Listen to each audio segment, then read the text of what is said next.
Welcome to Reality After Show. No, this is the Wrestling After Show on the Reality After Show Network. I'm Jonny Fairplay, joined by Heath Haynes. What's up, Heath?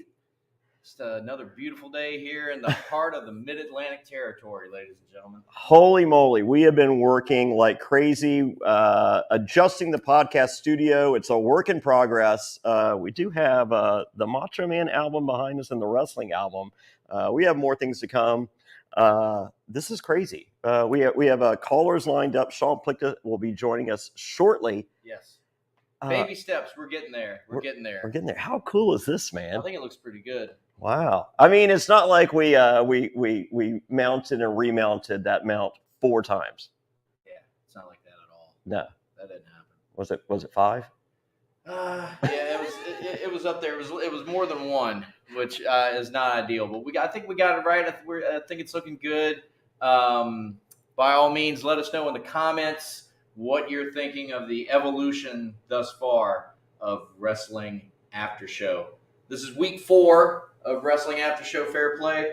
Living out. I'd like to thank you for helping me live out my dreams of being an idiot that talks about wrestling on the internet. It's something I've it's been a goal of mine for a long time. Oh, wow. And you're helping make that dream a reality. So small goals. You sound like my fiance at 1 a.m. manageable goals. Well, I'm not there. So here we go. Yeah. What we got on tap today? Well, we have our classic match of the week. Crockett Classic. We got it's Dusty versus Tully. We'll get there. We're talking the Judgment Day. We're going to start off with a little look back at SummerSlam 2024 last Saturday night. But before that, a quick word from our sponsor. Coming to Carey's Coca Booth Amphitheater, it's the legendary Roots crew. That's right, the Roots are coming to Cary, North Carolina, Friday, August 30th. And they're not alone. Special guest, Macy Gray. This is benefiting the K-Yao Cancer Fund. So get your tickets now. That's right, go to etix.com. That's etix.com. Or come to the venue box office. It's Coca Booth Amphitheater in Cary, North Carolina, Friday, August 30th. The Roots. See you there.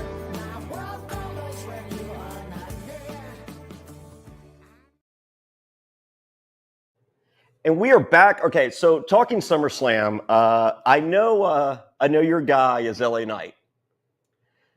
He's one of many guys. One of the constellation of stars that I like to keep in my pro wrestling telescope. But yeah, I dig LA Knight. I think that was LA Knight's best match that I've ever seen him have. Now, I don't know pre-WWE. Like, I saw most of the stuff I saw that he did in NWA was just promo stuff, and then TNA, once again, promo stuff. So, and then what I have seen wrestling match-wise, a botch match, and the streak continues. Maybe it was Logan Paul. Who's to say? The suplex almost killed them both. Oh yeah, the one where he pretty much ended up suplexing himself. He took the brunt of that. I loved how commentary tried to save it by saying like, "Oh, that was almost a brain buster." Yeah, innovative. Yeah, it was almost a brain buster. I thought that was a great match. I didn't think there was a bad match on the card, honestly. But yeah, the right guy won. My takeaway from that match, if you go back to last week, we were talking about hopefully Logan Paul would be able to exhibit his wrestling instincts and really lean into the heat that he was going to get from that crappy social media post. It wasn't even him. He didn't have to do anything. No. That crowd was so against him, legit heel heat, and not like Dominic Mysterio, boo. It was like, no, dude, F you. Get the hell out of our town. Both nights, SmackDown and SummerSlam, I thought it was amazing, and it definitely added to the vibe of the whole match. Well, I think if you hung out with MGK, like I would boo you as you came to my house. Doesn't make me a fan. Automatically does not make me a fan. Yeah, great match. I mean, so much.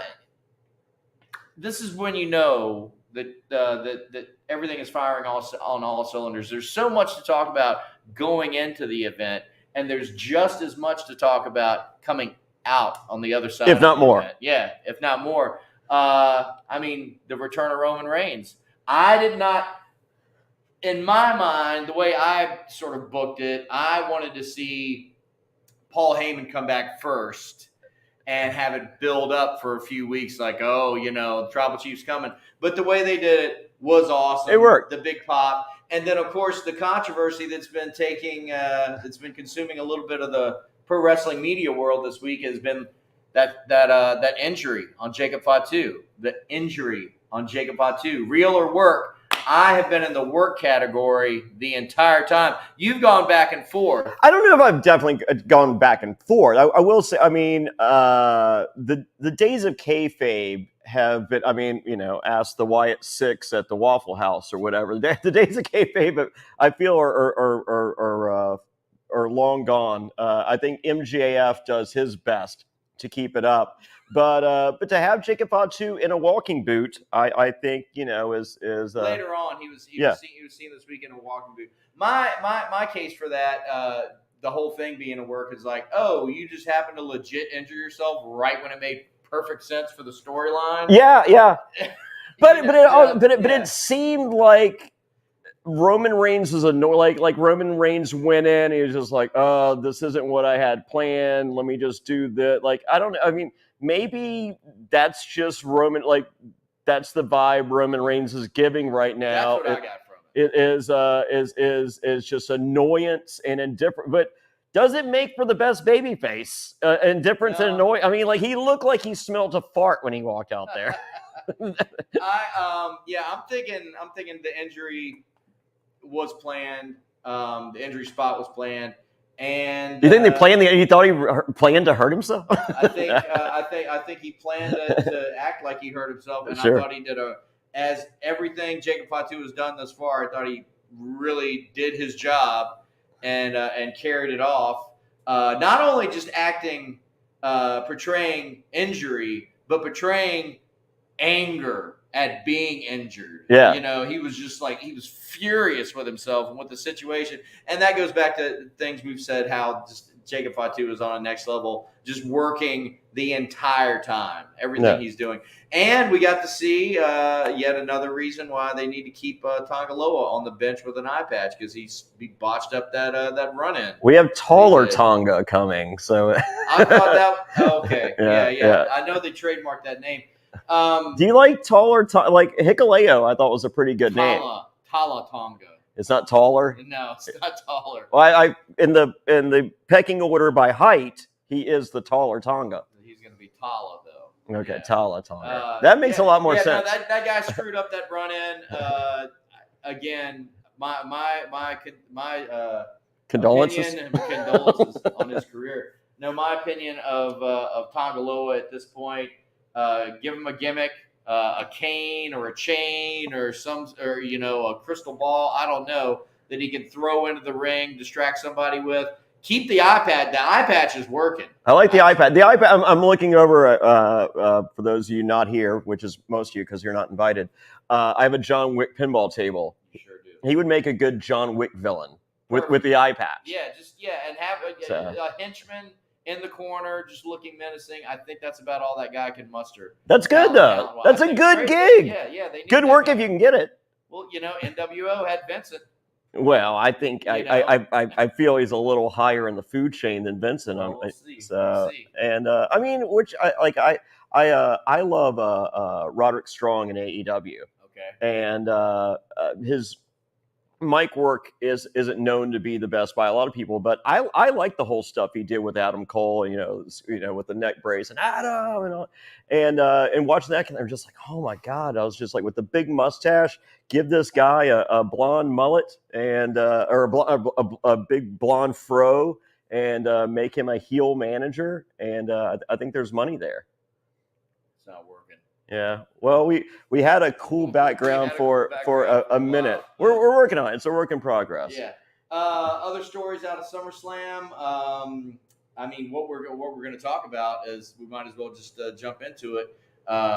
The implosion of the Judgment Day, and then the reemergence on Monday night of the Judgment Day.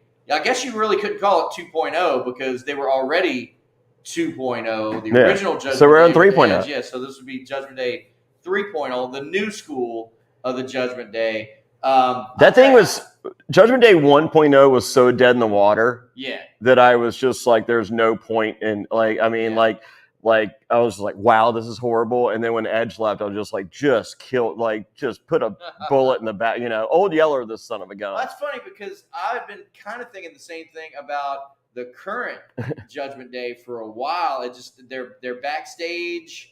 And the clubhouse segments, and the Judgment Den weren't really working for me. I like Judgment Den better than Clubhouse. Yeah, I think I stole that from one of the British Wrestle Talk. I think they call it the Judgment Den. Oh, sure. Anyway, some of those segments were getting stale for me, and I think part of it was just like, okay, do the turn already, and I got to tell you.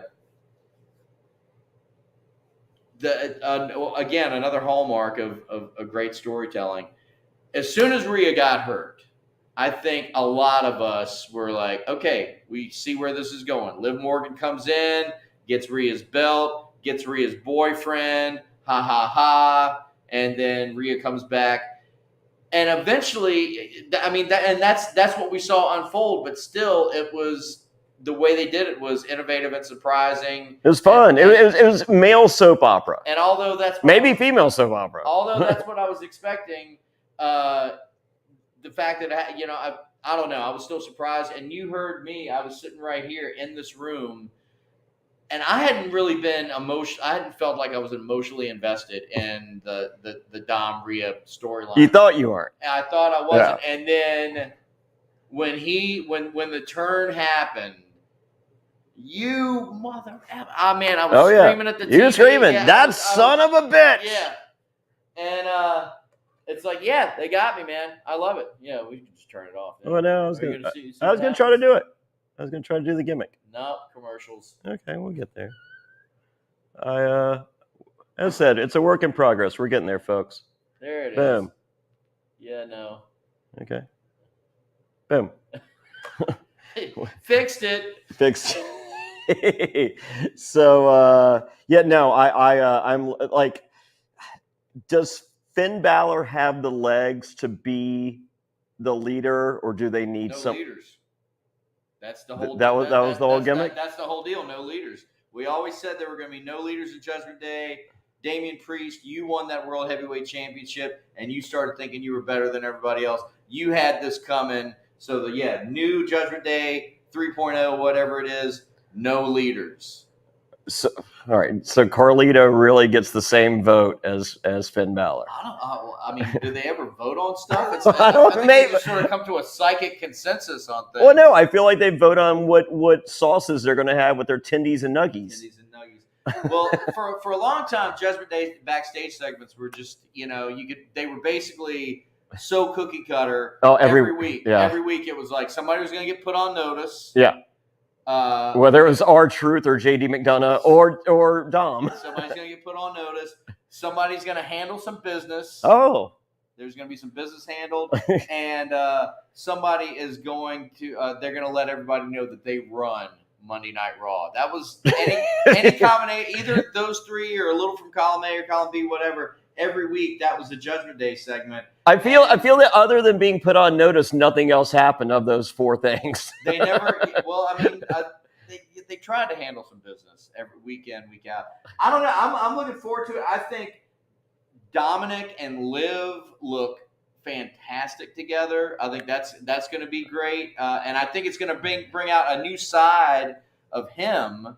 That we want to see, the more like the Eddie side. Yeah, the Eddie side. Because going into it, everyone's like, it's obvious that Liv is going to go with Dom, and I'm just like, no, because they really haven't done anything.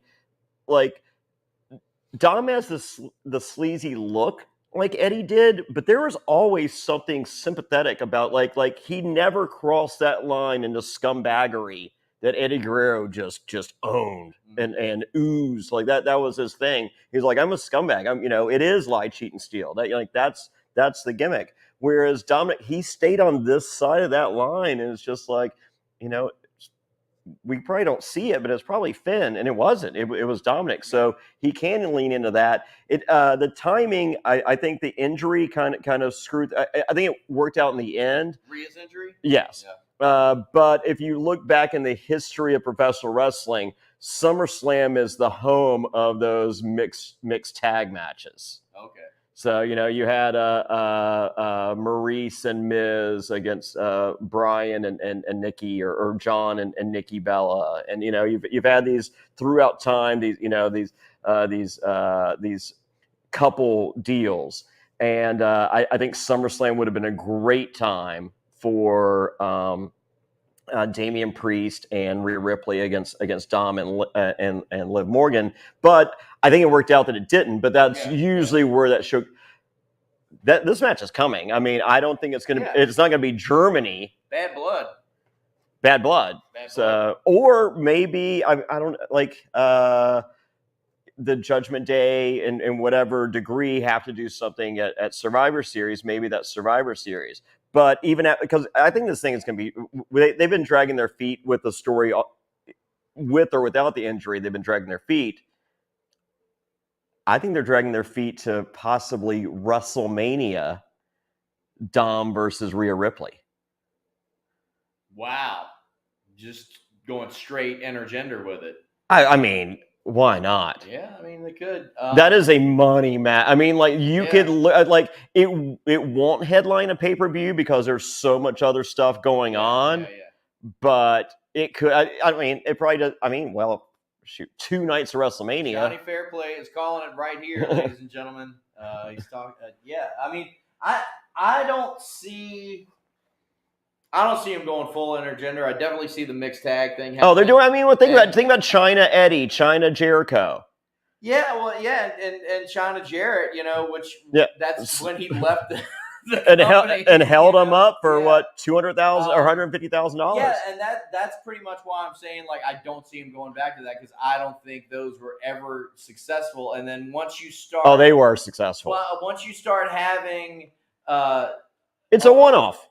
Well, yeah, but then it's like, to me, it strains the credibility of keeping your divisions separate, because if Rhea Ripley defeats, multiple guys, just on the roster, Rhea Ripley can beat, and if you imagined if it was real, you would think Rhea Ripley beats Dom for sure. So I don't think it blurs anything. I think it does the opposite. I think it reaffirms what you really think. That Rhea Ripley would beat Dom's ass. I don't know. I think it opens up a can of worms. It goes down. Well, I don't need Damian Priest versus Liv Morgan. Well, what I'm saying is, for the example that you're using of China doing intergender matches, after a while, it got unconvincing to see her compete against other women, because it's like, well, of course she's going to crush them, because she just crushed 3 other dudes. So it's like, in order to preserve Rhea's sort of status in the women's division, I don't think it's going to necessarily do her any favor. But having said that, I do see a world where, I mean, people want to see her get her hands. Yeah. And just a one-off. Just as I said, we work our way to the mixed tag, bad blood, and then maybe it's Survivor Series is still, to me, a big 4, and on paper a big 4. Yeah. Rhea versus Dominic at Survivor Series. And that could be the whatever the big Raw angle is going into Survivor Series, because we think the SmackDown angle would be new bloodline versus old bloodline. Not so fast. And let's bring on Sean Plickton, because I got to throw something out here to you. Okay, let's bring on our guest. All right, Sean Plickton, you've been waiting in the wings. Okay, so Johnny. All right, jumping right in, man. Right, Sean Plickton's ready, man. I love you. So you have all this time. You get me on here, right? You get to. I see you and Heath. 2 great looking dudes, right? And then we've been working out. That's right. You give me this link Wade Keller gives me a link. I can get on, no problem. You can see me, you can hear me, and all this baloney. And then every time I try to get on the link you send me, you can't see me. What is up with that, Johnny? What is I the think you're answer for John this? Cena in me. Like the link is open. Like all you have to do, like just go to your settings and like start your camera. Because it says it's lost connection and then all this stuff, and I'm like, I don't know. I've tried that. It doesn't work. What is No, wrong I with use me? the same. He uses StreamYard. I use the same exact thing. So yeah, just go Okay. to your settings and it should be there. Well, either way, this time you can still hear me. So as long as people can hear me, that's the main thing. Sure. They've seen me. Hopefully, they've seen me somewhere. I'm on Wade's show all the time. If Okay. you know Yeah. Wade No. Keller, No. you can see I me. use the same software as Wade. Okay. Yeah. Well, so go ahead. Thank you for Oh, having me on. so Once here's again, where I'm guys. I at. appreciate it. So we're thinking SmackDown's contribution to Survivor Series will be the Bloodline. Not so fast, and I don't know how we get there. Rumor and innuendo: Netflix wants Roman Reigns. Right. So So- have the OG Bloodline on Raw, and well, then you can still do Bloodline versus Bloodline because I mean It's the one time a It's the one year, time a year. where the two brands can compete against one another. there it is. So Roman does all of his stuff, recruiting Jimmy and all that on Raw, and they're talking smack on SmackDown. Jay's already on Raw. Yeah, Sammy's on already Raw. on Raw. Yeah, Reigns withdrew from the draft, yeah. so he can show up anywhere. And Jimmy is Jimmy's out on injury. He might as well just come back to Raw, or being free agency. Adam Pearce can snatch that hot free agent Jimmy Uso when he comes off the bench.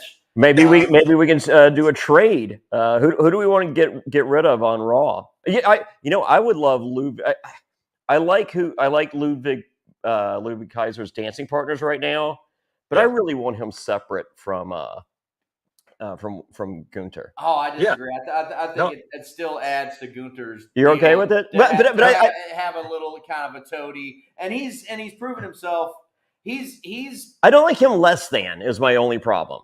Yeah. Well, it's not like going to SmackDown did Giovanni Vinci any favors. I mean, that guy dropped off the face of the earth. So I think he needs to stay in Ludwig's and Gunther's orbit. Just to stay. Just to stay slightly relevant. But what say you, Sean? I think having a bloodline on each program is great because the less interaction you want to save those interactions between the two bloodlines. What do you think, Sean? Yeah, I think that'd be really cool because I've been, at first I thought, well, maybe they'll bring Jimmy back with Jay first and then kind of lead up to, like you said earlier, kind of lead back to Roman. And I told Johnny on Jason's show the other day, I said, number one, Roman's music was fine the way it was. Why do we got to change everybody's music? Why we have to do that? Like, why? I mean, it was fine. It was working. The beat is awesome. Like, everything about it was so freaking cool. Like, why would you get rid of that and change it, mix it up a little bit? I want to start a company where we take good music and just ruin it. And I didn't notice it. Oh yeah. It was different. It went back to what's great. The opening thing was different. Yeah, it was the same as WrestleMania, wasn't it? Nope. No. No, it wasn't. Yeah, WrestleMania was different, right? It was bad. Yeah, well, WrestleMania they had the fake the I guess the kids were real. I was gonna say the fake kids fake playing him in, but they were real kids fake playing him in. I would like it worked in the room. Yeah, I would like the bloodlines be on separate shows. No, I think that would be a good idea. I mean, if Netflix wants them that bad, then I mean, I would do anything to get more viewers, get more people pumped up about what they're doing. Yeah, I think it'd be a great idea. All right, so let's say this is the case. So Roman's on Raw. Okay. So we're getting Roman versus Gunther at WrestleMania. I think we're getting. That would be. I mean, I'd be sooner than I expected. But I mean, why? If everything is so hot right now, and they've been separate forever, let's do it. And so who's Cody's dance partner for The Rock on SmackDown? I think Gunther. I think Roman. That's the thing. If he's on, I think Roman Reigns is on Netflix. if he's on Raw, I don't see him doing a lot of interacting with. I think his main goal and his main mission on the show is going to be reassembling the bloodline and possibly having to wrestle. Because remember, like, to get the bloodline together in the first place, he had to wrestle Jimmy and Jay a bunch of times, right? And they had like tribal combat and stuff until they acknowledged him. Well, I think they're together. I think we get a rehash of that, and it seems to at this point, I think Roman has transcended championships. I just don't see him being interested in that World Heavyweight Championship. If he's interested in any championship, it's going to be his that he lost. I don't think he's going to be after. Well, yeah, that's good. Because I don't think he's going to be going after the World Heavyweight. Well, I don't think they're shipping Gunther over to SmackDown. Well, I didn't say that. No, the problem is they've got to get as good of a place as Cody is in right now, and I think he's still in a really good spot. I mean, I think they're. I think we haven't even got the Randy Orton turn yet. I know. I want to know. Because Randy against Gunther right now is fine because they built in the storyline of why he gets another match. That booking is the best, and you're gonna see the reason that I don't know if it was subliminal, but I'm guessing that our Crockett Classic match of the week is Dusty and Tully, and we'll get to the match, but it all comes down to the referee's decision is final. Yeah. Much like what happened with King of the Ring, even though we saw Randy Orton's shoulders weren't down for a 3 count, the referee's decision is final. That's right. So was that subconscious? No, that was completely unintentional. I thought that's why you chose it. I'm just like, wow, Heath, you're killing it, brother. Right on it. Yeah. So it's my wrestling instincts. I'm always in tune. Going back to what we're talking about. Yeah, I don't see Roman going after any sort of championship other than his, but I do see him staying on Raw. The money's there, and just look. And I mean, just think about that roster. I mean, I still want to see Punk and Roman Reigns. I tell you, when one of Punk's first promos when he came back. And he just started spitting out names. Sean, do you remember this one? When does this go back? What were you saying again? Do you remember one of CM Punk's promos that he had when he first came back, and he just was spitting out names of people he might interact with. Did we lose him? He's back. No, there he is. Yeah, and. It was the one where he mentioned Kevin Owens, and he was like, "I don't know about that guy. He goes around punching people in the head backstage." Oh, yeah. I know what you're talking about. In that promo, he was like, "Who do you want to see me, go against?" And when he said Roman Reigns, at that moment, I got chills, and I was like, "Yes, I want to see that. I want to see with that. Paul Heyman at ringside." Yeah, because again, where's Paul going? Yeah, going back. When you had Brock Roman, when you had Brock Punk back in 2011 or 12 or whenever that was. Yeah, man, it's like the Heyman on a pole concept. Hey, that's no Judy Bagwell on a forklift though. All right. I see you shaving everybody's back later on. No, ball bag, not back. Okay then. You said it. I did. Yeah. Are you familiar with Judy Buff Bagwell's mom shaving his ball bag? I think I've heard. No, I'm not very familiar with it. I think I've heard something about it. Sure, they talked about it on the Vice thing. So yeah. Oh, okay. Yep. Yeah. I love my mom, and we're on this side of Virginia, not West Virginia, and I feel like that's the difference. We always get that confusion. Yeah. So what else you want to talk Sean about? Well, Sean, what do you got? Well, so I didn't like. So going back to SummerSlam really quick, because I was talking to Johnny and Jason about it. I didn't like the way they made. So they were making the bracelet again. I'm okay with the bracelet being in the Oh, I'm not story. wearing my bracelet. So I like the bracelet being a part of the story. Like you said, it has sentimental value. That was never my issue. I was okay with that part of it because Drew made fun of it and that was cool. That was all right. I just, that being the entire thing of the entire match, like that bracelet being the entire part of the story the entire way, and him, again, just not focusing. Yes, I understand. Because to me, you're in a blood feud with that person. Yes, the bracelet is part of that reason, but your goal is still to dominate and want to beat this guy up.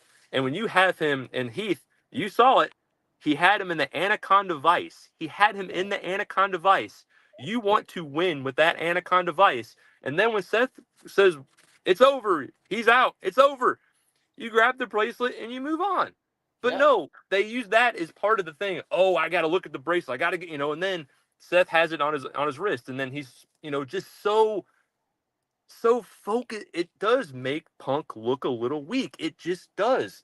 You can argue that yes, the bracelet has sentimental value and it should mean a lot to him. And I don't, Johnny, I don't disagree with you, but it cannot be the entire focus of the entire match. And that's why he loses. It just, he's going to recover from it because he's CM Punk. He's awesome, but it makes you look a little bit weak in that moment. And Heath, I wanted to hear what you thought about that because I can't get off that. I think you're exactly right, Sean, and I think that's the point. Because in that moment, CM Punk becomes guilty of what he has accused Drew McIntyre of being the whole time. It's like you're kicking your own ass. You're your own worst enemy. And in that moment, when victory was a mere seconds away, in the grips of that Anaconda Vice, he got distracted and he committed, he pulled a McIntyre.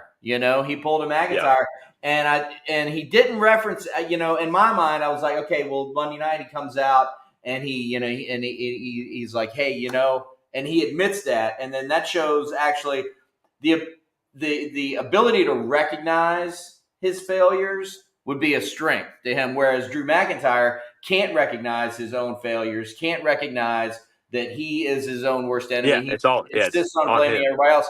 The flip side of that would be CM Punk is being like, hey, acknowledging, hey, you know what? I'm not going to let that happen again. And then let's get to, the Hell in a Cell match or whatever is down the road. That was kind of my thoughts on it because they did really overplay the focus on the bracelet. I agree. And in the moment, I was like, really, dude? And like even Big E on commentary was just like, dude, it's just a bracelet. Hey, that's not your life. Because no one loves Big E. Yeah. Okay. We don't know Big E's personal gimmick. But even so yeah, I agree with you. But I think there's and that card they can still play that card. Yeah. But that's the way I sort of viewed it. And but what do you think, Johnny? I loved it because I was saying on ProWrestling.net or the Pro Wrestling Boom podcast with Jason Powell from ProWrestling.net. I typically wear those bracelets. Fans give them to me whenever I do these Survivor viewing parties. My fiance, they usually give me like these, weird color ones or whatever. And I'm just like, I don't really rock a lot of, purple and orange and green and red together. I like to color coordinate to some degree. Today being the exception because we're over here moving furniture in this room. But my fiance did make me a black one, and I wear it more times than not because it does mean something to me. So I get that aspect of it. Was it overplayed? Yes, but I felt that overplaying it, you put the character of CM Punk in a crossroads, which I love, in that the direction that you were just talking about. Like he plays himself the same hypocrite that Drew McIntyre is. So, and does he reevaluate, take a step and course correct as Drew McIntyre has not, or is this the beginning of CM Punk going down that dark path that Drew McIntyre did? It doesn't mean they have Yeah. to be friends, but we could have it. This is the beginning of the heel CM Punk, Yes. and it stems from that stupid bracelet. Yeah. Ultimately, that's where it's got to go. Like Punk ultimately is better as a heel. Like when he was at his is better best, as a heel, but like honestly, like if Netflix is demanding Roman Reigns on Netflix, I mean, well, if you have Punk Reigns, I mean, Punk has to be the heel against Punk Reigns. He has Reigns to be. and the Paul Heyman turn. I mean, who doesn't hate both Paul Heyman and Paul Heyman doesn't want to be Captain Lou Albano babyface manager. Yeah. He doesn't want to be Jimmy Hart in WCW, American Made. I think that's gonna be the surprise that I'm gonna predict right now, but the surprise that nobody's gonna see coming is Heyman actually coming out on the side of the new bloodline, because exactly. I mean, he's not going to be a babyface manager. Well, no, and so he'll be on that side of the new bloodline, of the babyface bloodline. But then he f's over Roman. He'll go with Punk. Yeah. Which would be great. And I'm more than okay with that. Yeah. But if this hypocrisy that continues, like it looks like we're deviating back, but we're really not, because like maybe we see another instance of this down the road, like maybe he course corrects a little bit, but then there's a little more hypocrisy, then course corrects, and then we get the Roman Reigns thing, and it's just like, look, he goes I'm not going to take the shortcuts and all that, and he takes the shortcuts with Paul Heyman.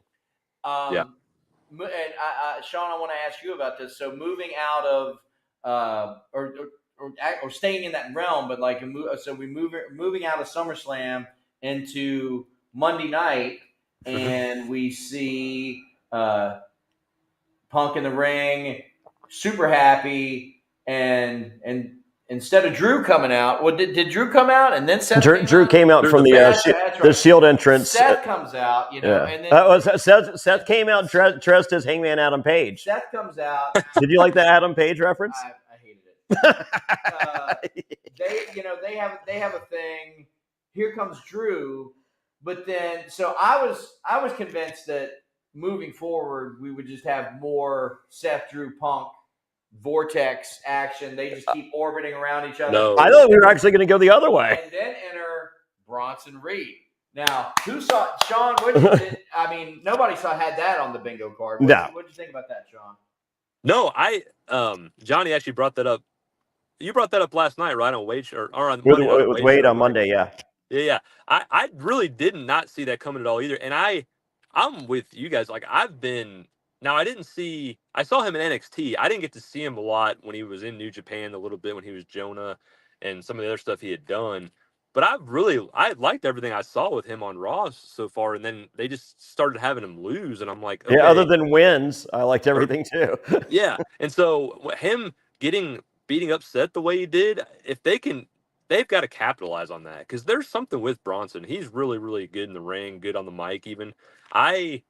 That was cool. That was a cool touch that I did not see coming. And so, but they got to capitalize on it, because there's something there. And Seth, now they said, Seth, I wish would kind of stay away for a little while, because, and they will on TV anyway now, what happened Monday night. But I think maybe he came back too fast. I mean, he's still not 100%. I really wish he would come back 100%, because if you're going to build up to the match with him and Punk at Mania, with Punk being the heel, obviously, you gotta get him healthy and be ready for that match. And I think he really needs to take that time to get, physically healed up. And so I think this is a good way to get him off TV, hopefully for a little while. And yeah, I agree. You don't have an angle that that's that physical, and and with spitting up blood at the end of it. Yeah, that's a you're off TV for a little bit. I hope I think in the Paul Levesque era, we're close to that. I can see Vince being like, I'm just bringing. No one remembers. It was last week. Oh, he only showed him 8 times in replays. But yeah, no, I love Bronson Reed. I think there's really something special there. And I really thought they were going to spin off Punk with Seth and give Drew kind of an out for a little bit and then reconvene that. Yeah. So, but I don't think so. I think Punk Drew is gonna continue through. I don't think they do anything in Berlin, but I think Bad Blood. Bad Blood is Hell in a Cell. We get Hell in a Cell, Bad Blood. Yep. Yeah. So, and we might be going to that. That's in Atlanta. It's in the Oh, neighborhood. nice.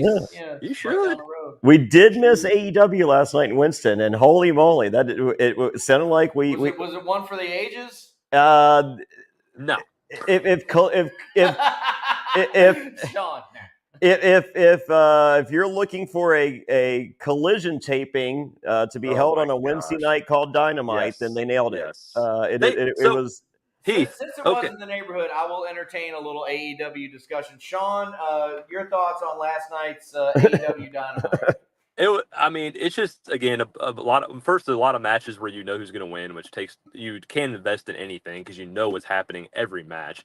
But the whole thing, I'll say that MJF is good in the ring. He's very good in the ring. Right? The match with Fletcher was a really good match, but I think Wade brought it up in his report, and I agree. I mean, Ospreay just coming out like Kyle Fletcher been beaten up like he was dead. Like he's just like, oh my gosh, like is he dead? And he's like, he's okay, dude. Like he's just beat up a little bit. He's fine. Like he's dead. He's over dramatized everything. And MJF, I want to say too about MJF, he needed to be a heel for sure because the babyface thing sucked.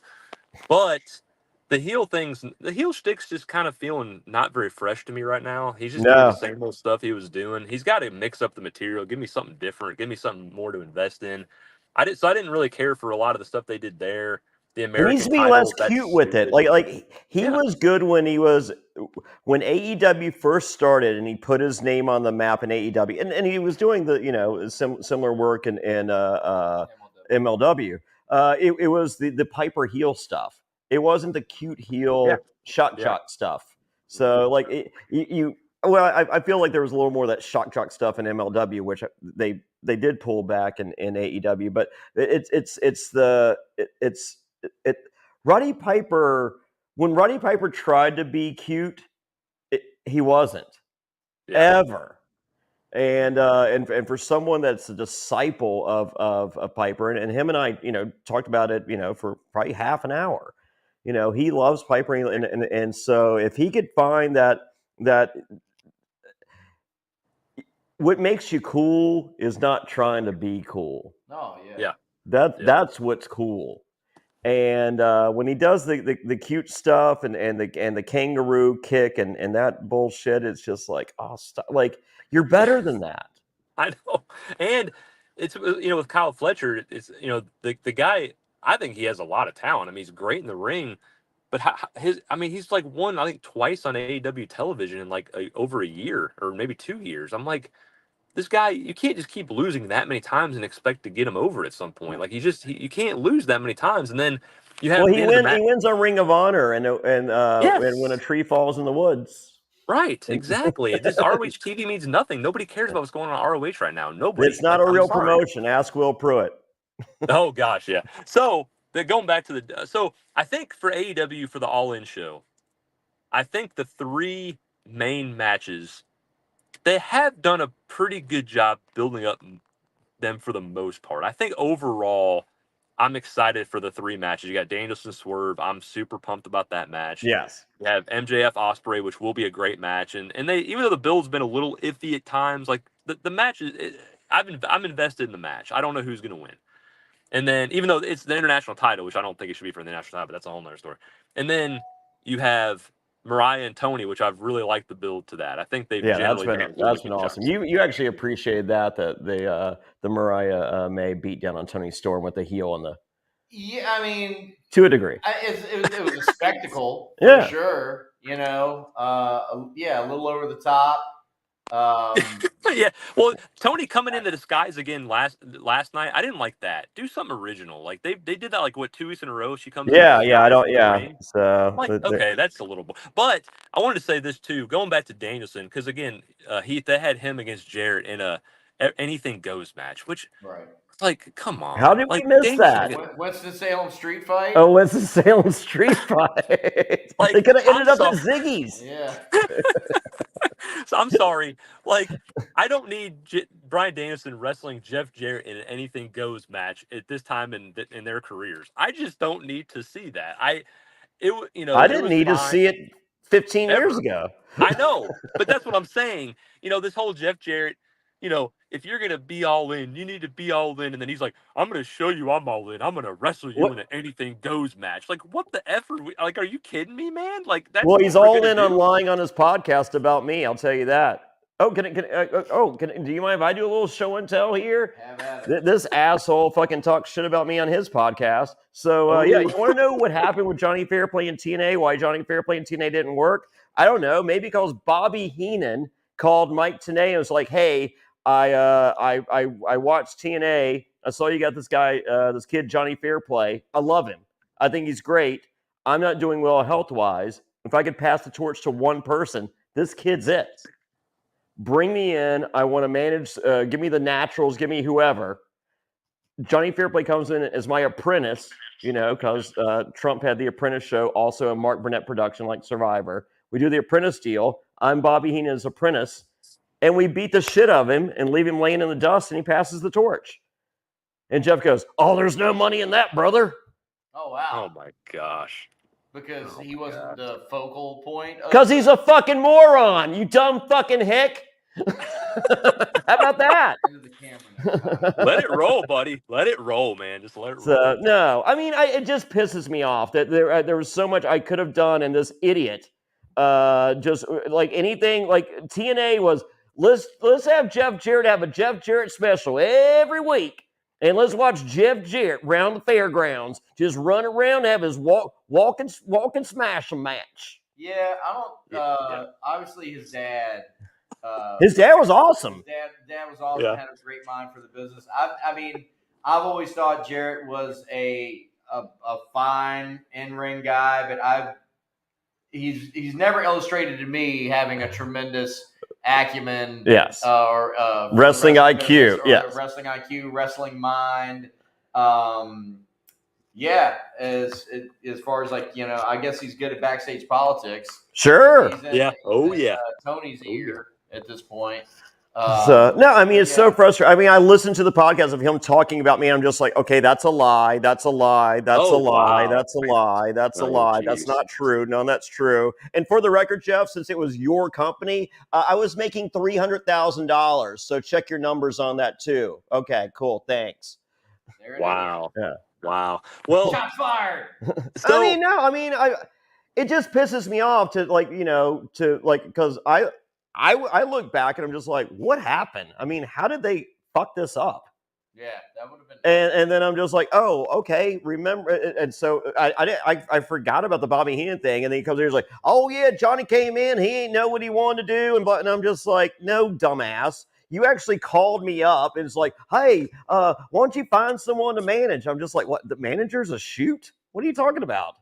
Fucking place me with somebody, you fucking untalented writing fuck. Was that when this is great. This is great. Russo was there too, and so they told me to scour the indies for someone to manage, and so I picked Samoa Joe.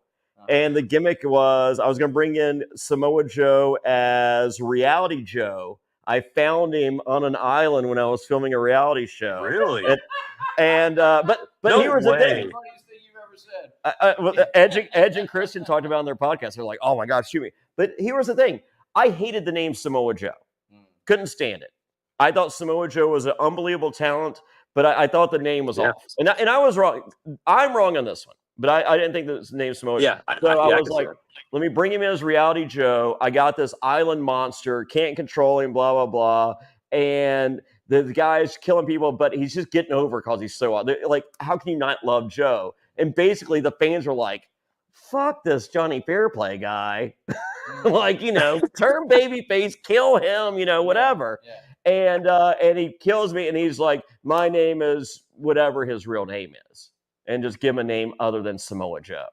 So, and that was the gift. So I wanted him to come to TNA. I wanted to make a lot of money, and I wanted to give him a better name than Samoa Joe, and call him Reality Joe in the process. It was just, so because I was like, this should be like a 6 month, 8 month deal. I'm like, but in TNA that means 3 weeks, which is fine. I get it. So and because going back, I think.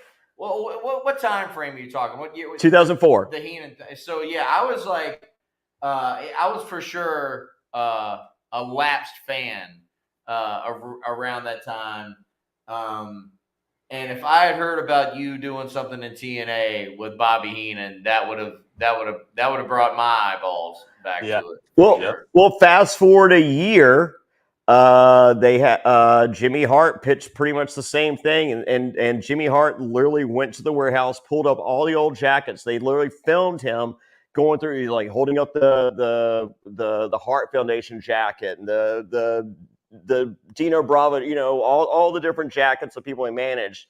And he was like, the next big guy's got to be out there. Where is he? And then I walk, and you don't see him. And he was like, there he is. And then he was going to manage me. And then once again, just kind of pass the torch. Yeah. And Jeff did the, ain't no money in it.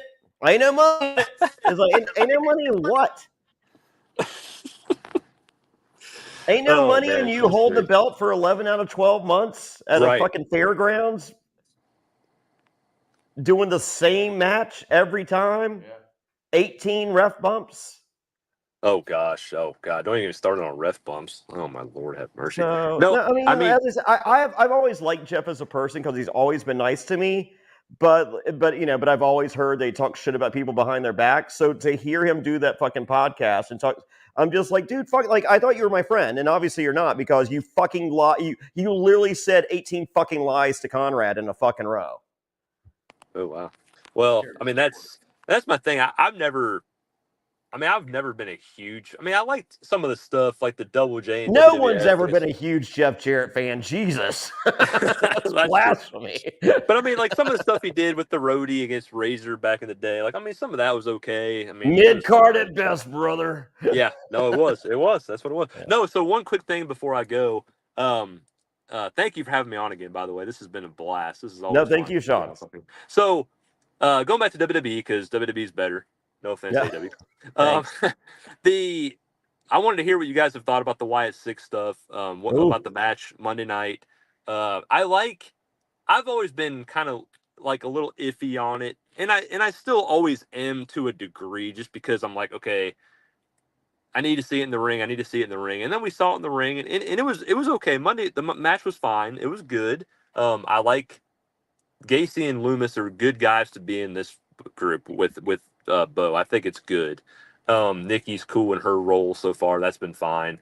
Just keep defining the characters, and as long as they continue to do that, I think they will be on a good track. Because we saw it in the ring, and that's the main thing. We've got to see it wrestle, how it applies to the wrestling aspect of it. So I wanted to hear. I'll listen off air because I got to get. I got stuff to do, Johnny. I got things. But I'm just curious what you guys have thought about that so far, and what track you think they're on. And I appreciate you guys having me on, man. It's been a blast. Thanks, Sean. Thank you. Go book yourself in the main event somewhere. Yes, sir. Absolutely. Thank you, Sean. I'll let you kick it off. So we've discussed this privately. You were not looking forward to any hocus pocus. Well, I mean, yeah. But I mean, let's do a little point counterpoint on the deal. What did you like about the presentation? Let's just keep it to like what happened this week. Okay. Yeah. I liked no hocus pocus. Okay. I feel like the gimmick is literally like these are the forgotten souls that never got it. Basically, every speech you hear when someone goes to TNA from WWE from 10 years ago, but without the same speech. So and in lieu of the speech, you're doing a little creepy stuff. My concerns is this the Job Squad? Because last time I saw the Job Squad, I was happy about the Job Squad. I'm friends with Blue Meanie. I like Al Snow. We might be friends. I don't know. Ask him. I thought me and Jeff Jarrett were friends. Who's to say? The last time we had the Job Squad, they did good for about 2 weeks.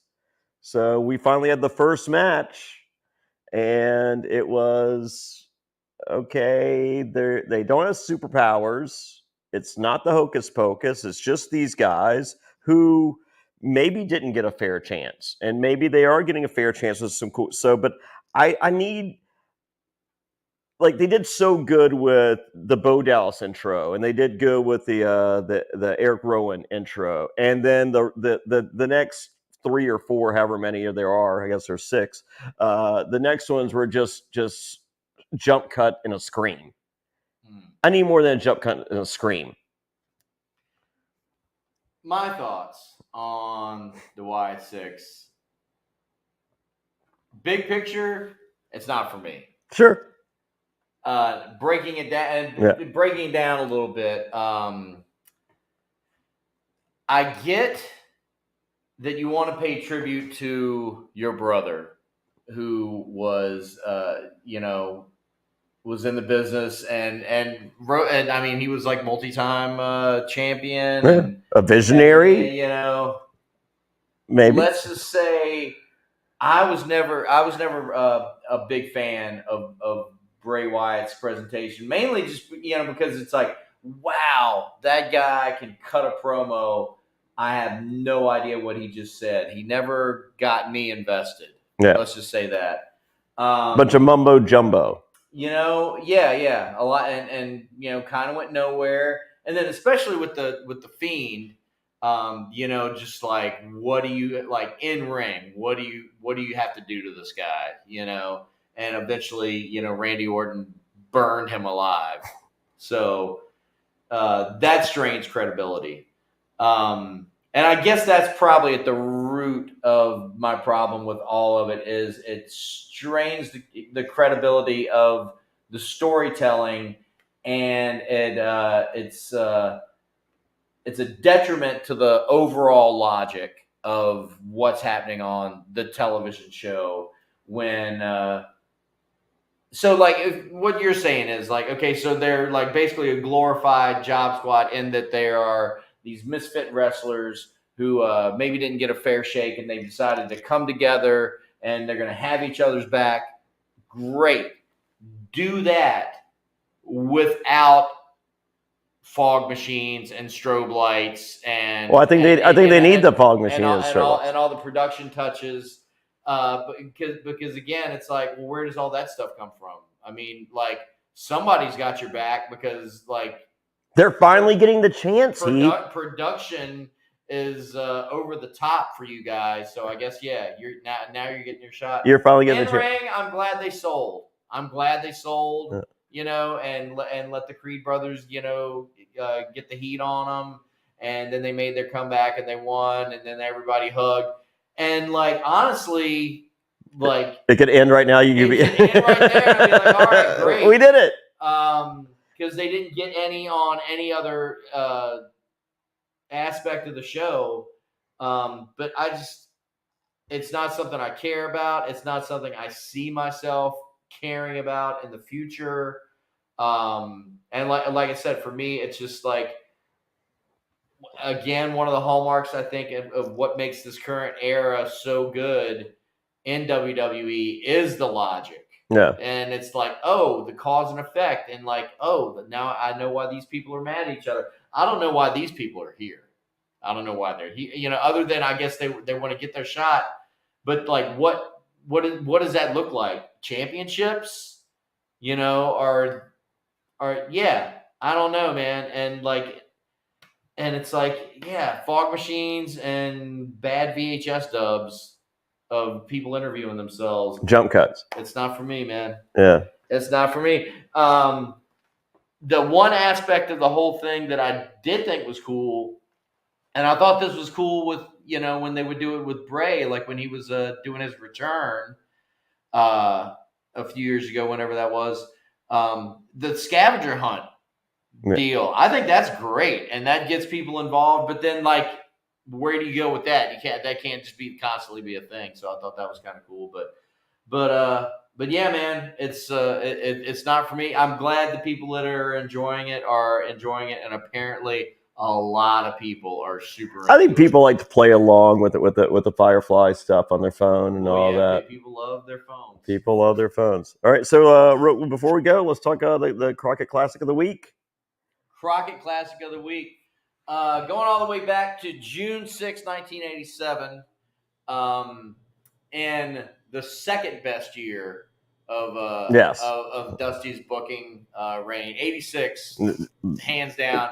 80 was the best. 87, still reeling from the loss of Magnum TA as an in-ring competitor, but right as we're going to see in this match, he's back in the fold.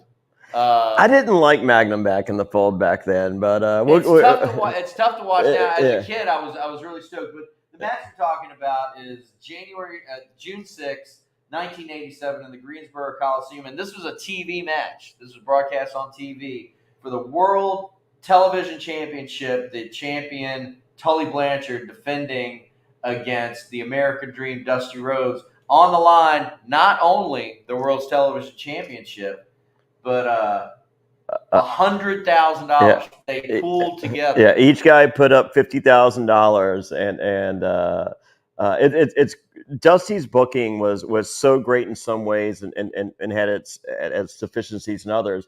But Dusty was so good in that,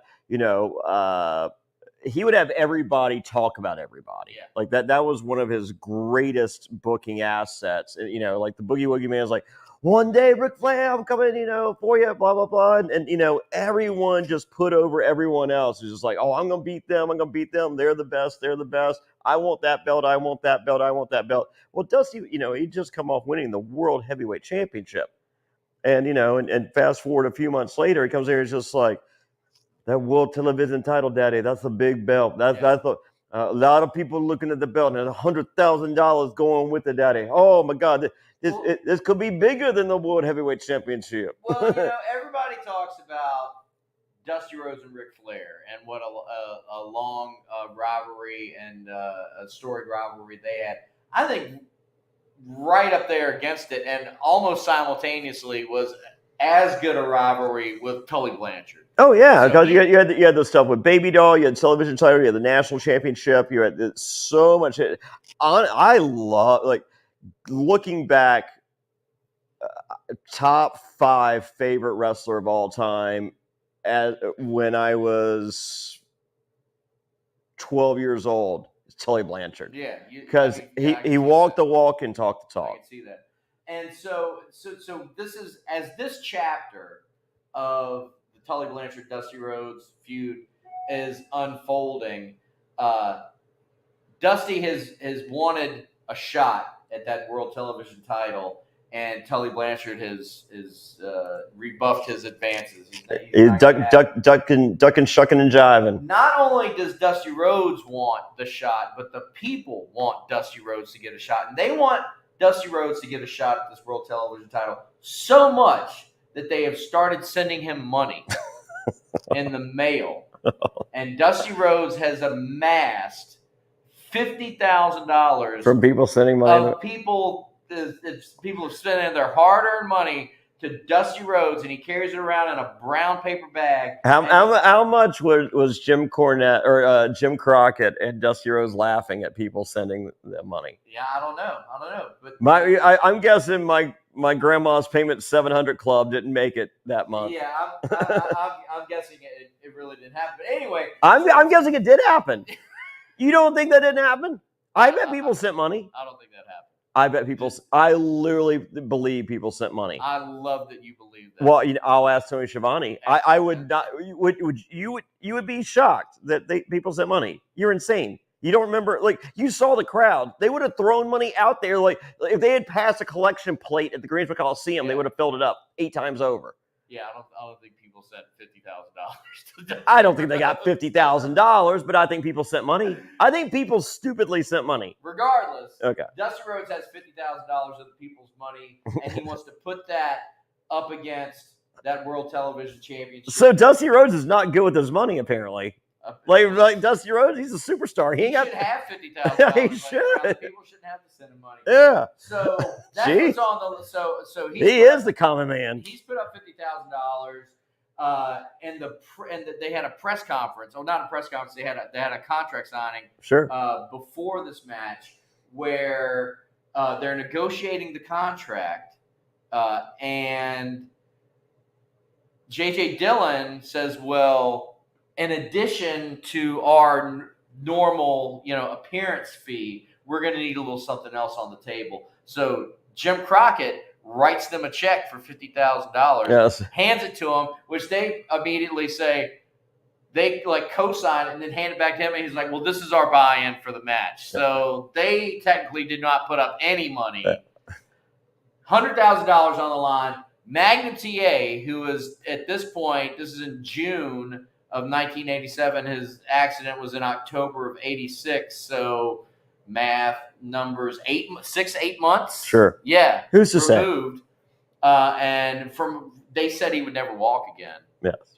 But and he's up walking. He's there, but he's not the Magnum we not know. And it's like, he's got his arm in a sling, but he's guarding the money. Yeah. So he's guarding the money. Greensboro Coliseum. Match starts, and I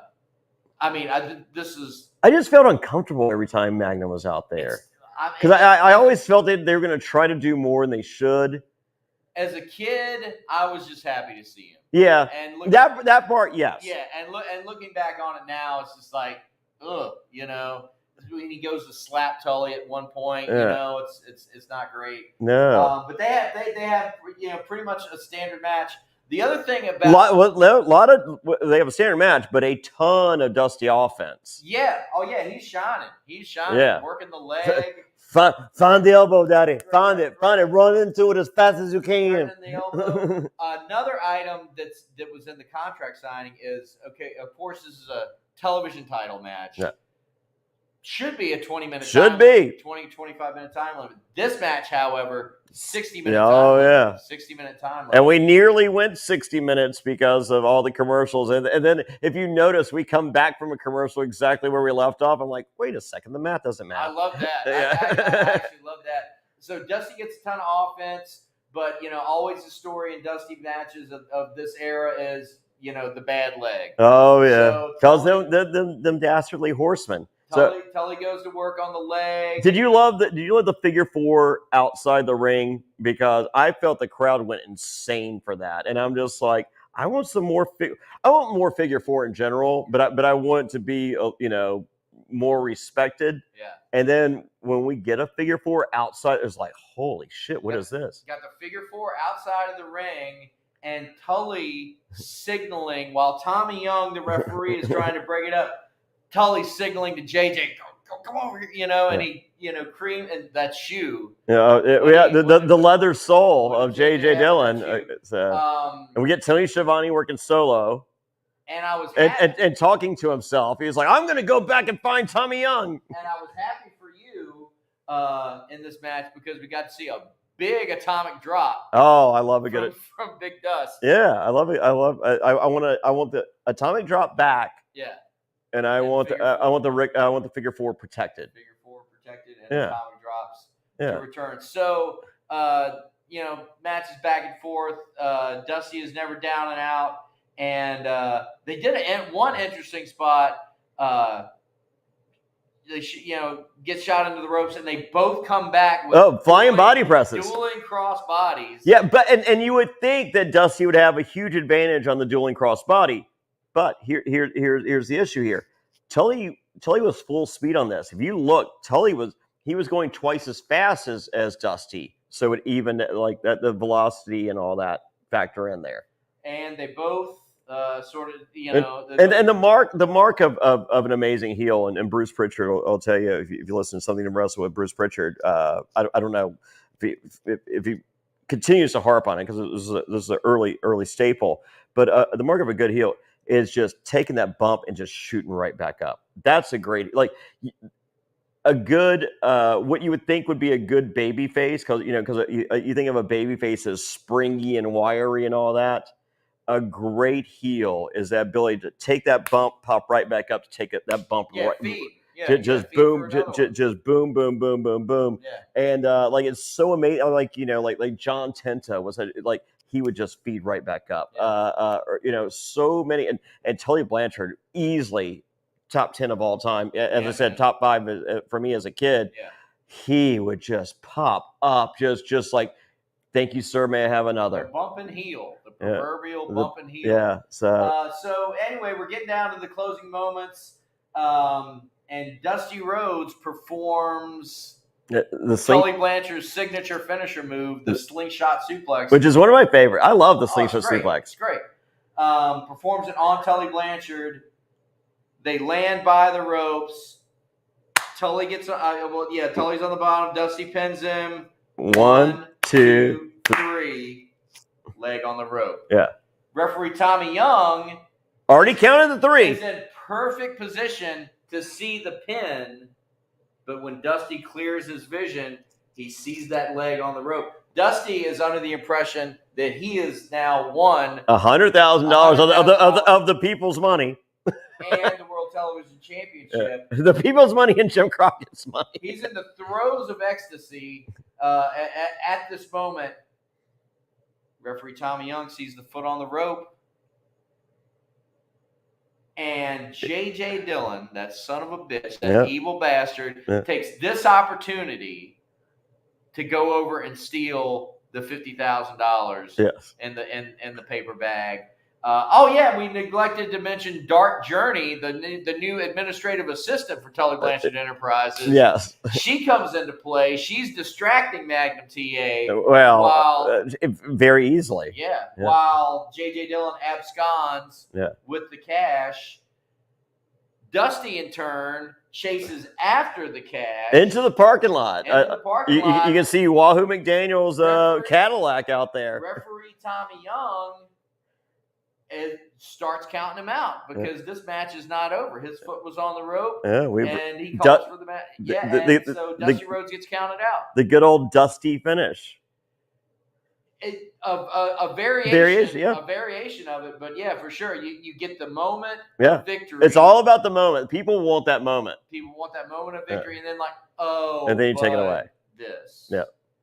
And my favorite part was in the back. Magnum, Tony Schiavone goes to interview Tommy Young. He can't find him. I'm like, all right, well, and so then he finds Dusty and Magnum, and Dusty, Dusty's furious. Magnum's crestfallen. He's like, I'm so sorry. He goes, I promise, in one way or another, by hook or by crook, it doesn't matter how long it's going to take me. I will get that money from Tully Blanchard. I will get you that money, and he does via child support. I hate that you turned that into a joke because in that moment, they're back in the locker room, and Magnum TA is like, I'm going to get that money back. And Dusty goes, you're in no shape to get that money back. And he's furious, and then he reaches out and he hugs him. Yes. And I'm getting chills thinking about it because that's a real moment. Oh, yeah. Because, they did ride up and down the road together. I mean, Magnum was supposed to be the man. Magnum was it was Dusty Jr., because Dusty was number one, but he always had to have like the Dusty sort of like acolyte and like an avatar. Yeah. It became Sting. Barry Windham. Immediately after. Yeah. I mean, but if you're wondering what the trajectory of Magnum TA, it would look at Barry Windham, look at Sting. This is what Magnum TA could have and should have been. Yeah. Magnum TA's in WWF in 2 years. Well, I mean, either that or he quits and he's racing cars because that was his. That's what we apparently he wasn't good at that. Yeah, he's not good at that. Yeah. Not in the rain, at least. But that moment where Dusty embraces Magnum and he's like, you're in no shape for it, and it's like that there's a lot of emotion in that moment. And it's, as a kid watching it, you get like an outer layer of that, but like watching it with through the lens of time, you really get to see like, oh wow, that was a really powerful moment. And thanks to Tessa Blanchard, he did indeed get that. And he did indeed get that child support. get that money 50,000. Yeah. He did. Do That's a great match. you think he gave it to Dusty? No. Well, I mean, Dusty could have used it. Yeah. Dusty could have used it. Yeah. But that was our Crockett Classic of the week, and we'll have another one for you next week, ladies and gentlemen. Is that going to do it for us? Yeah, it's been a great episode. I think we did it. Yeah. We're going to get this sorted out. Yeah. We're a work in progress. Stay tuned. It took us four chances to hang this thing. You want to tune in next week to see what developments happen on the production end of the Wrestling After Show. For Jonny Fairplay, I'm Heath Haynes. We'll see you at the matches. Oh, at the matches. I love it. Thank you. Bye, everybody.